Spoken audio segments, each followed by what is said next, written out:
Assalamualaikum di sana sadonyo postingan bagara-gara tadi malam tapas upi apui karena baru tadi Sanjo upi ada ngakabar bahwasannya orang Minang asli Minang yang merantau ke Wamena Papua kehidupannya terancam. Orang Minang asli Minang lah banyak yang meninggal di situ.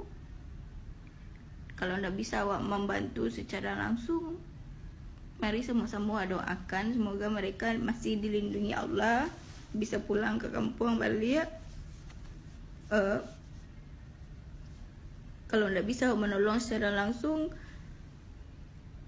stop awak bagara-gara memikirkan diri awak surang. Stop untuk posting-posting yang ndak bermanfaat. Semoga perantau Minang yang ada di Wamena, khususnya orang yang pernah mengundang upiak dulu, dilindungi Allah Subhanahu wa taala. Amin.